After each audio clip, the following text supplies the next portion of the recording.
Kitab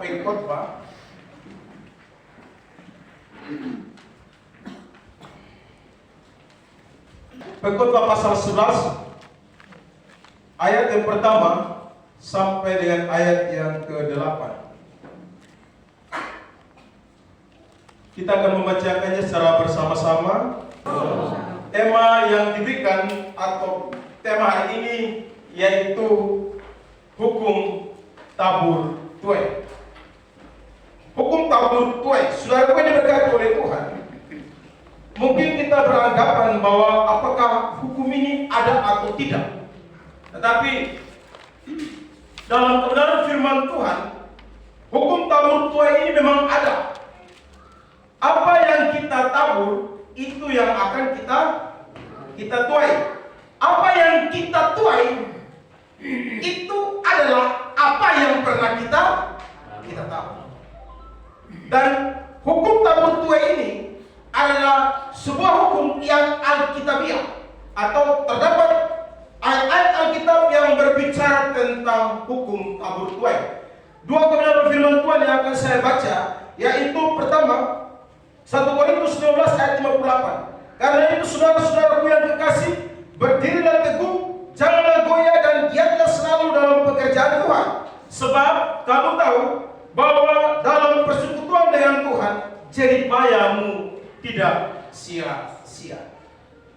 2 Korintus 9 ayat 6. Camkanlah ini, orang yang menabur sedikit akan menuai sedikit juga, dan orang yang menabur banyak akan menuai banyak juga.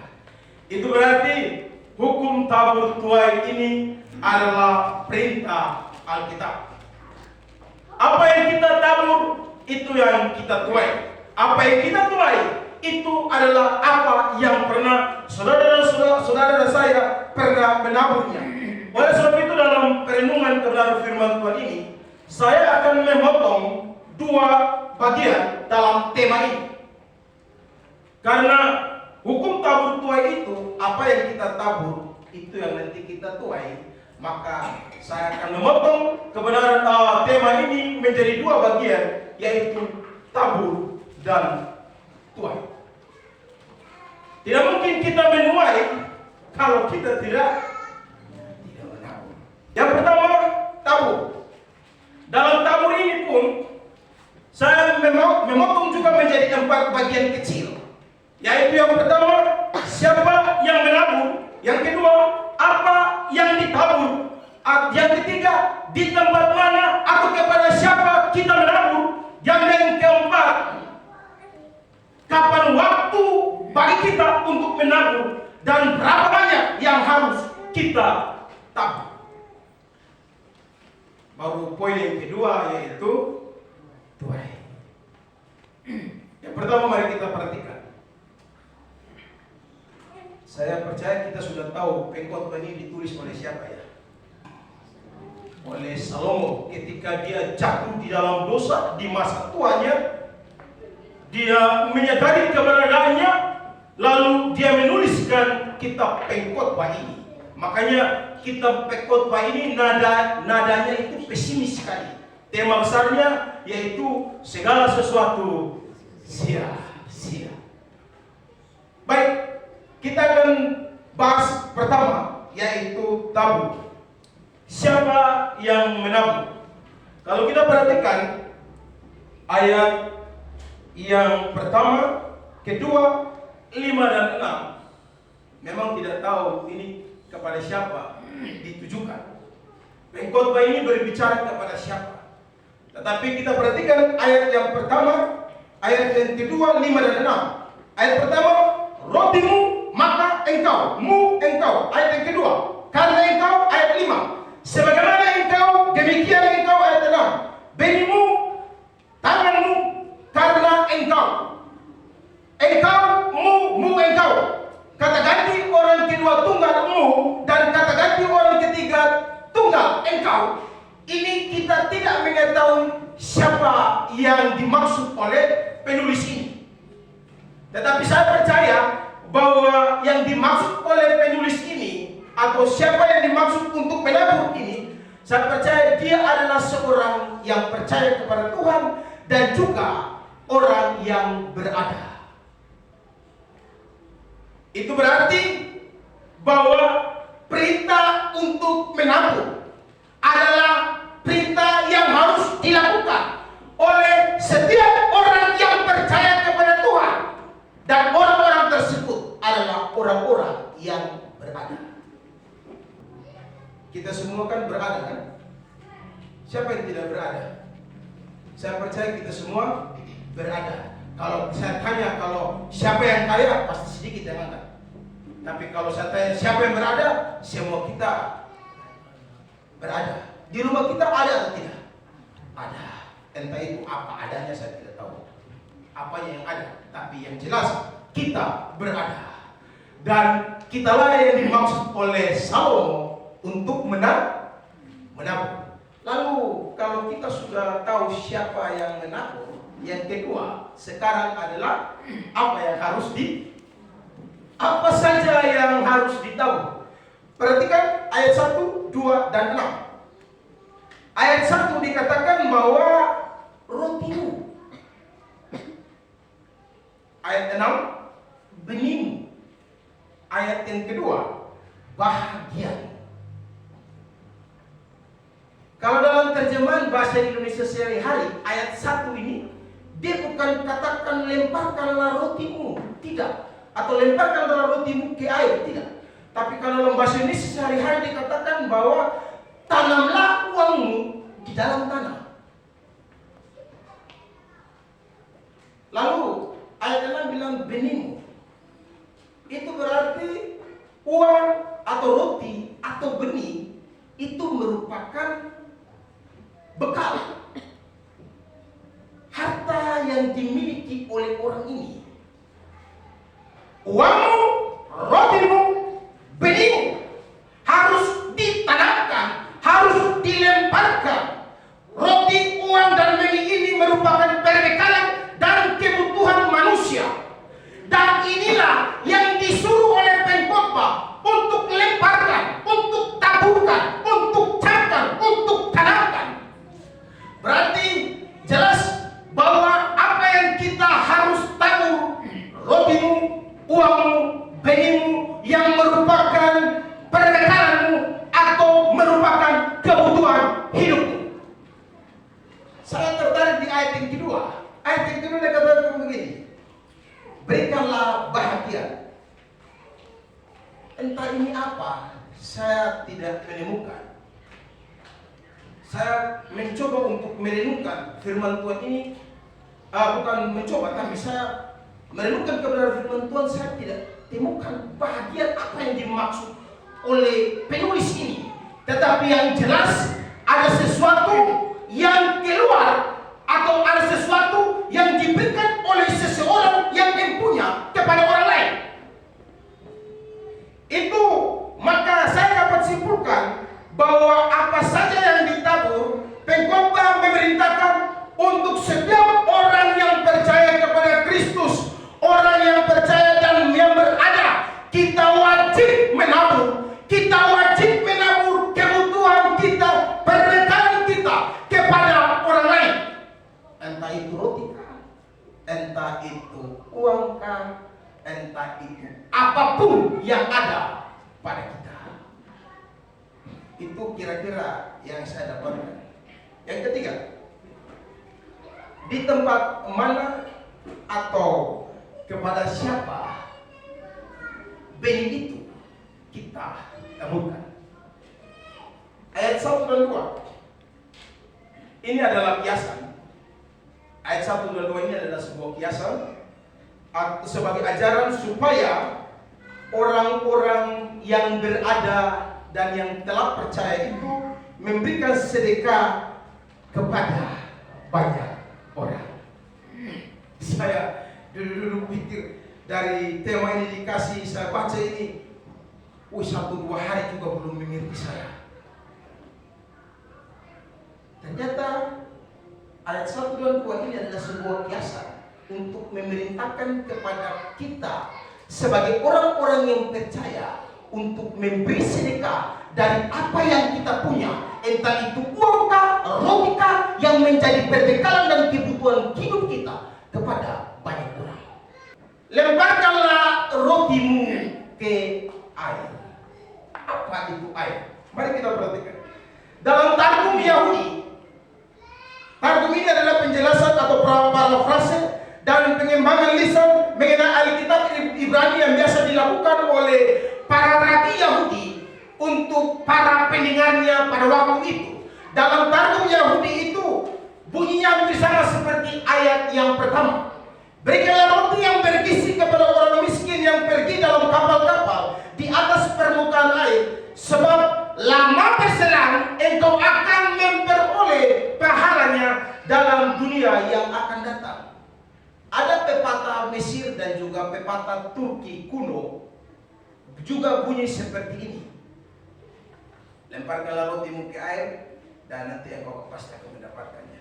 Pepatah Mesir dan Turki kuno juga mengatakan hal begini. Lakukanlah sebuah perbuatan baik dan lemparkanlah ke dalam air. Ketika air itu kering, engkau akan menemukannya kembali. Lalu dari Turki kuno pepatahnya bunyi demikian. Lemparkanlah roti ke dalam air. Jika ikan tidak mengetahuinya, Allah tahu. Ini pepatah Mesir dan Turki kuno. Nah, saudara, lemparkanlah, campakkanlah rotimu di atas air.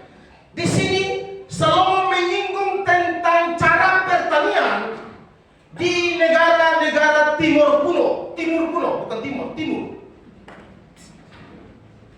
Dalam Yesaya 32 ayat 20 bunyi begini. Mereka menaburkannya di atas air.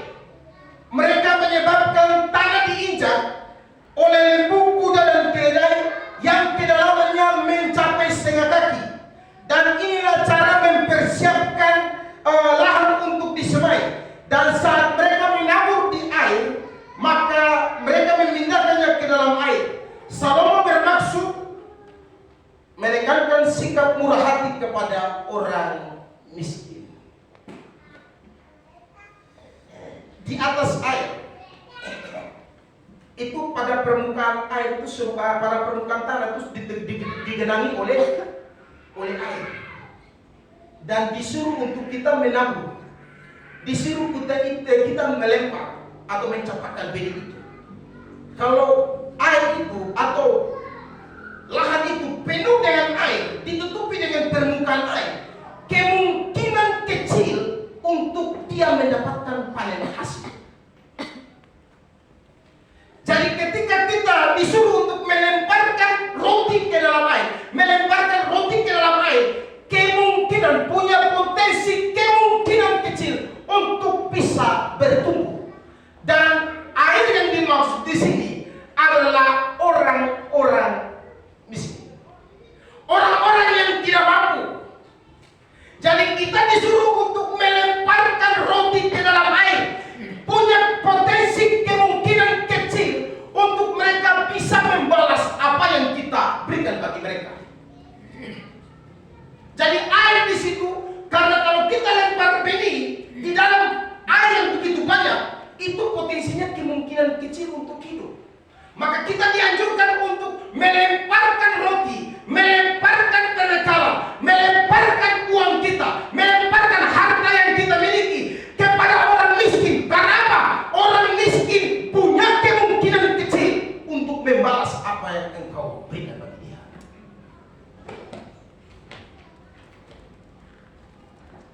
Kalau kita selalu memberi kepada orang yang suka memberi kepada kita, tapi di sini tidak.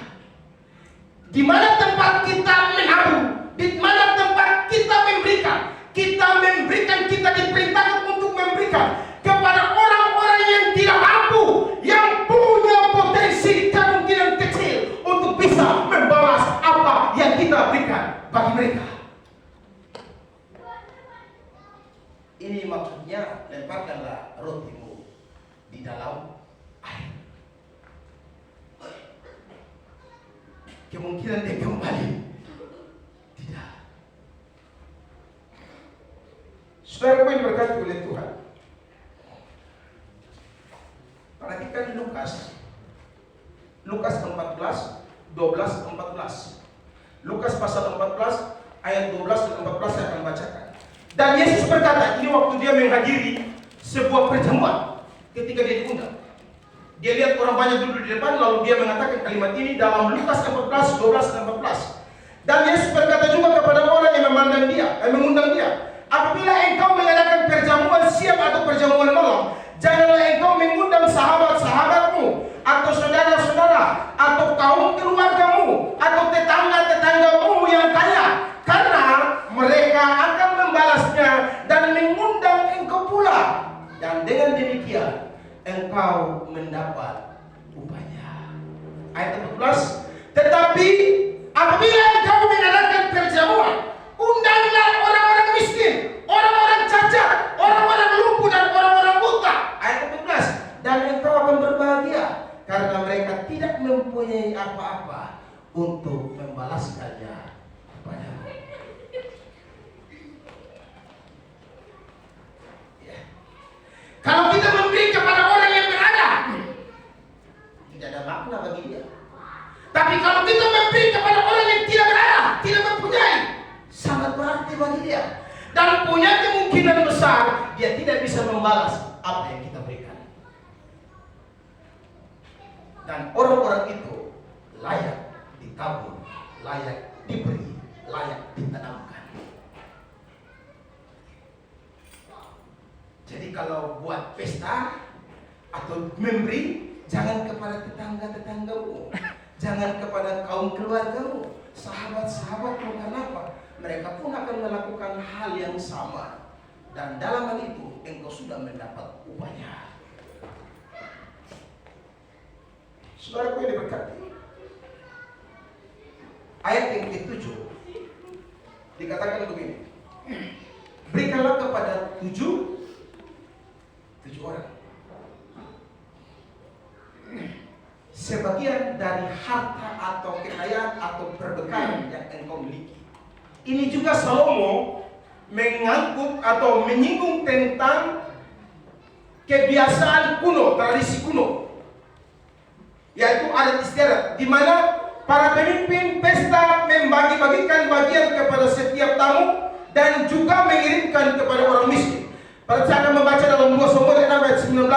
Lalu dibagikannya kepada seluruh bangsa itu, kepada seluruh halayak ramai Israel, baik laki-laki maupun perempuan, kepada masing-masing seketul roti bundar, segerat daging dan sepotong kue kismis.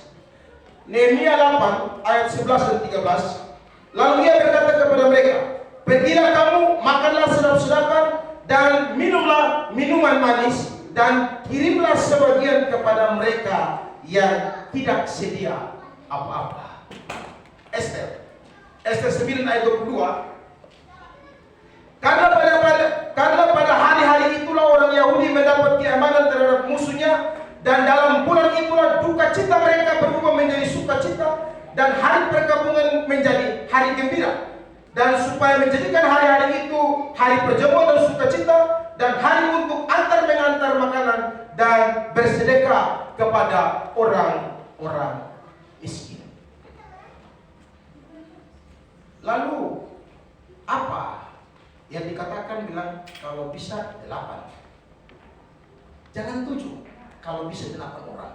Artinya apa? Kalau kamu mampu memberi untuk lebih, kasih. Kalau kamu mampu membantu 2-3 orang, lakukan. Jangan hanya 1. Kalau bisa 2, bisa 3, lakukan. Jadi ini tidak membatasi kuota atau jumlah berapa, atau jumlah siapa yang kita, atau berapa banyak yang kita berikan, atau berapa orang yang kita berikan. Tidak membatasi. Kalau bisa 7, 8. Kalau bisa 1, bisa 2, bisa 3, kasih saja. Kalau bisa, kalau kekuatanmu bisa untuk membantu 2, 3, bahkan lebih sampai 3 orang, lakukan.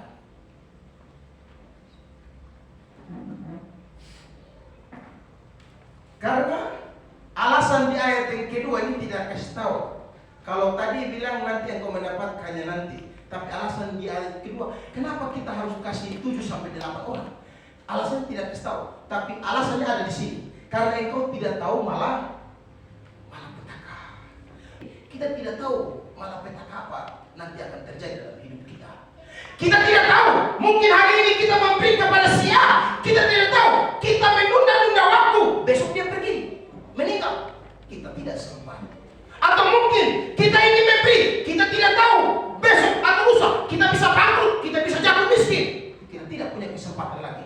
Jadi selagi masih ada, bisa punya kemampuan membantu lebih dari 2, 3, 4 orang, lakukanlah. Artinya begini, ketika kita memberikan uang, roti kita, atau perbekalan atau kebutuhan kepada orang miskin, sepertinya kita bodoh. Bahkan sampai 2, 3 orang, 5, 6 orang miskin kita kasih, sepertinya tindakan kita tindakan bodoh. Kenapa? Itu orang tidak akan mampu mengembalikan. Tetapi dia punya nilai positif. Perhatikan baik-baik dalam Amsal 19 ayat 17. Amsal 19 ayat 17 berkata begini, menolong orang miskin sama saja dengan memberi pinjaman kepada Tuhan, dan ia, Tuhan, akan memberi bunga yang tinggi untuk pinjaman kita. Ini kata kita. Sepertinya tindakan yang bodoh ketika kita melemparkan roti ke dalam air. Sepertinya tindakan yang konyol ketika kita membantu orang yang tidak mungkin membantu kita.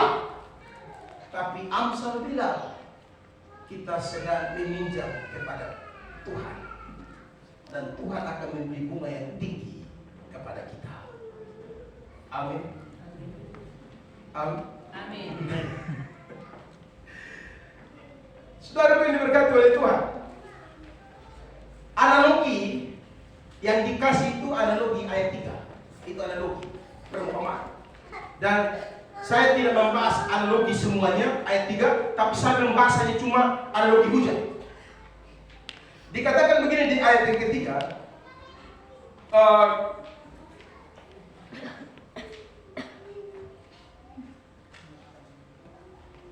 bila awan-awan syarat mengandung hujan, maka hujan itu dicurahkan di atas bumi. Perhatikan, dia kasih perumpamaan tentang awan. Awan itu kalau sudah tampung hujan terlalu banyak, tidak mungkin awan itu menampung terus menerus. Tapi apa? Awan itu akan awan itu yang sudah air hujan sudah syarat di dalamnya, itu dia akan turun ke bumi dan membasahi bumi. Bukankah seperti itu? Ada pernah lihat awan tahan air untuk dirinya? Tidak. Tapi ketika awan itu sudah syarat, sudah penuh dengan air hujan, maka awan itu akan menurunkan air yang ada padanya, dan air itu membasahi seluruh bumi, membasahi semua makhluk yang ada di bumi. Seperti itulah kalau saya dan saudara punya harta perbekalan yang banyak, maka alihkanlah, bagilah seperti awan yang tidak menahan air hujan bagi dirinya, tapi awan membagikan air hujan yang sudah syarat dalam dirinya kepada semua makhluk. Apakah satu? Banyak. Apakah manusia, binatang dan tumbuhan merasakan air hujan yang diberikan oleh awan? Kira-kira seperti itu. Jadi di tempat atau kepada siapa kita harus menabur? Kepada mereka yang benar-benar membutuhkan. Berapa banyak? Seberapa banyak yang kita mampu untuk membantu, bantulah mereka. Karena kita tidak tahu hari esok kita tidak tahu. Ya, saudara yang diberkati oleh Tuhan. 2 Korintus 9 ayat 6. Camkanlah ini. Camkanlah ini, orang-orang yang menabur sedikit akan menuai sedikit juga, dan orang-orang yang menabur banyak akan menuai banyak juga. Poin yang keempat dalam bagian tabur, yaitu kapan atau waktunya kita untuk menabur dan berapa banyak yang harus kita tabur. Ayat 4, kita mau memberi kepada orang, kira-kira kita dulu. Sekarang kok, besok. Dia kok, nanti. Bukan. Kita dulu kali bagi. Kalau kita tidak memberi, mana mungkin kita menabur? Kapan waktunya? Ya sekarang. Sekarang waktunya kita harus menabur. Jadi, sekarang waktunya kita harus menabur. Jadi jangan menunda. Pengkhotbah menganjurkan kepada pembaca pertama pada waktu itu, dan juga bukan hanya kepada pembaca pertama pada waktu itu, tapi semua orang percaya untuk jangan menunda-nunda waktu. Ketika kita hendak mau menabur apapun, kita terbatas dalam mengetahui akan hasil apa dari apa yang kita tabur. Kita tidak tahu apakah yang saya tabur ini akan berhasil. Kita tidak tahu kepastiannya berhasil atau tidak. Kita tidak tahu. 6 dan 8, karena kita tidak tahu, ayat 6 dan 8 mengatakan begini. Memerintahkan kita tentang kapan waktu kita untuk menabur dan berapa banyak jumlah yang harus kita tabur. Perhatikan ayat 6 dan 8. Pertama ayat 6, saya akan membacakannya dalam versi mudah dibaca, Alkitab Indonesia versi mudah dibaca. Dia katakan begini, mulailah menanam di pagi hari dan janganlah berhenti sampai sore hari. Bahasa Indonesia sehari-hari mengatakan begini, taburlah benihmu di waktu pagi dan janganlah berhenti di malam hari. Artinya, tabur pekerjaan menabur benih ini dilakukan di waktu pagi sampai sore, awal sampai akhir hari, di segala musim dan kesempatan. Kalau ada waktu kesempatan, taburlah, lakukanlah dengan cepat dan terus menerus, dan jangan pernah lelah untuk menabur. Ibrani 13 ayat 16. Dan janganlah kamu lupa berbuat baik dan memberi bantuan, sebab korban-korban yang demikian yang berkenan kepada Allah. 2 Tesalonika 13 ayat 16. Dan janganlah kamu lupa berbuat baik dan memberi bantuan, sebab korban-korban yang demikian yang berkenan kepada Allah. Ayat lalu dikatakan begini, ayat 7. Ayat 7 dikatakan begini. Terang itu menyenangkan dan melihat matahari itu baik untuk mata. Kalau dalam King James Version dia tidak begitu. Dia bunyi begini. Sungguh cahaya itu manis. Apa artinya? Terang itu menyenangkan dan melihat matahari itu baik bagi mata, atau sungguh cahaya itu manis. Kita tidak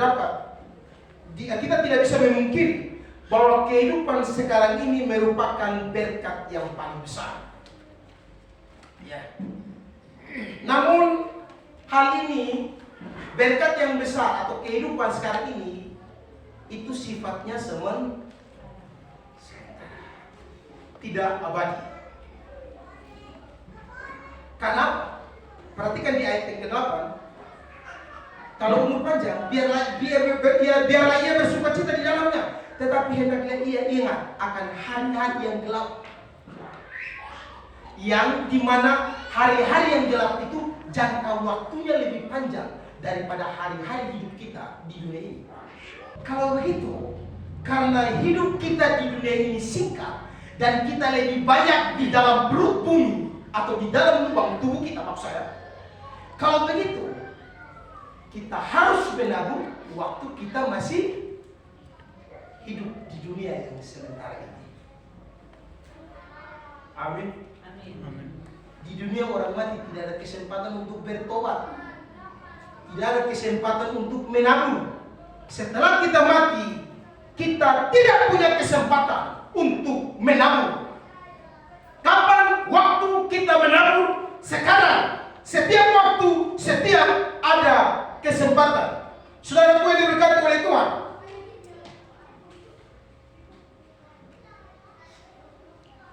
berapa banyak yang harus kita tabur? Ayat 6 bilang tabur dari pagi sampai sore atau sampai malam, jangan dibiarkan tanganmu berhenti. Berarti kalau bayangkan tanam dari pagi sampai malam, berapa banyak benih? Terlalu banyak. Jadi selagi masih ada dalam hidup ini, taburlah sebanyak-banyaknya. Dalam surat 2 Korintus 9 ayat 7. Ayat 6 tadi saya sudah sering baca, ayat 7. Ini sudah mau habis ini. Hendaklah masing-masing menabur atau hendaklah masing-masing memberikan menurut kerelaan hatinya, jangan sedih atau karena paksaan, sebab Allah mengasihi orang yang memberi dengan sukacita. Artinya selagi masih diberikan kesempatan, lakukanlah penaburan, lakukanlah pekerjaan menabur tanpa ada paksaan, dengan kerelaan hati kita, berapa saja dan kepada siapa saja, tanpa membatasi jumlah dan tanpa membatasi orang yang berapa banyak orang yang kita bantu. Selagi masih ada kesempatan, tabur. Mari kita masuk di poin yang kedua, yaitu tuai. Kapan waktu untuk kita tuai?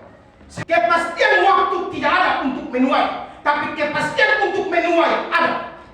Saudara perhatikan, kita tidak tahu waktu kapan waktunya.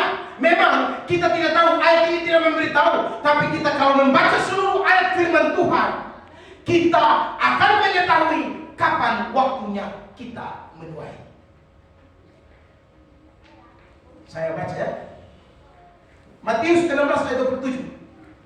Sebab anak manusia akan datang dalam kemuliaan Bapa. Bapaknya diiringi malaikat-malaikatnya. Pada waktu itu ia akan membalas setiap orang menurut perbuatannya. Ini tuai.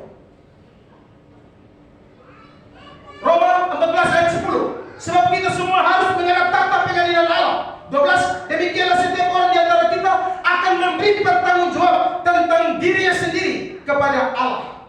2 Korintus 5 ayat 10. Sebab kita semua harus menghadap takhta pengadilan Kristus, supaya setiap orang memperoleh apa yang patut diterimanya sesuai dengan yang dilakukannya dalam hidup ini, baik ataupun jahat. Wahyu 20 ayat 13.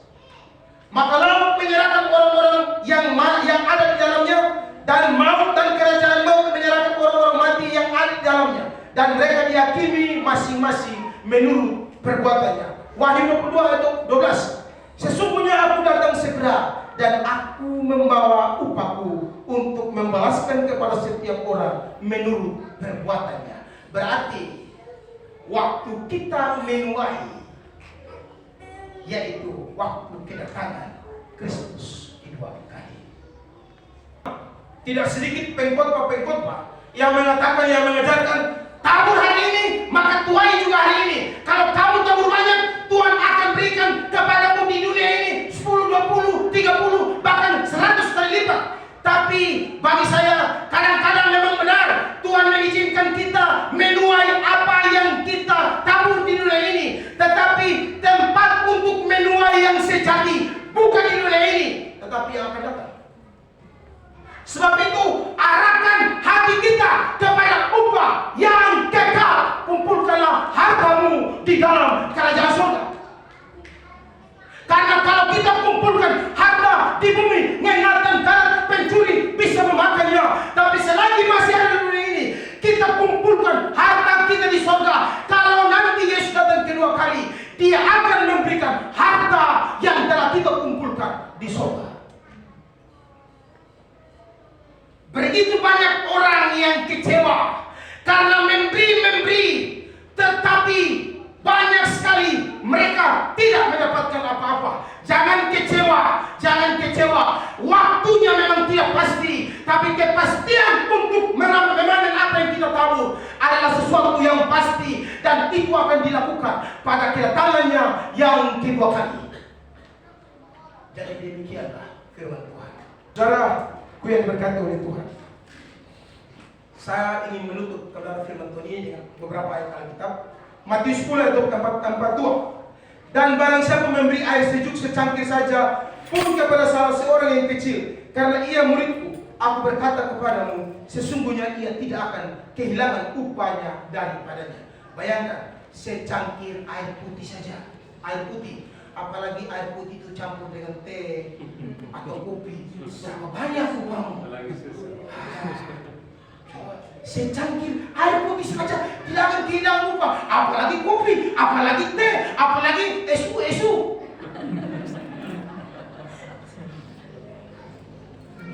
Air putih saja. Ya. Galatia 6 ayat 9 sampai 10. Janganlah kita jemu-jemu berbuat baik, karena apabila sudah datang waktunya kita akan menuai. Ayat 10. Karena itu, selama masih ada kesempatan bagi kita, marilah kita berbuat baik kepada semua orang, tetapi terutama kepada kawan-kawan seiman. Tuhan Yesus memberkati kita. Mari kita berdoa.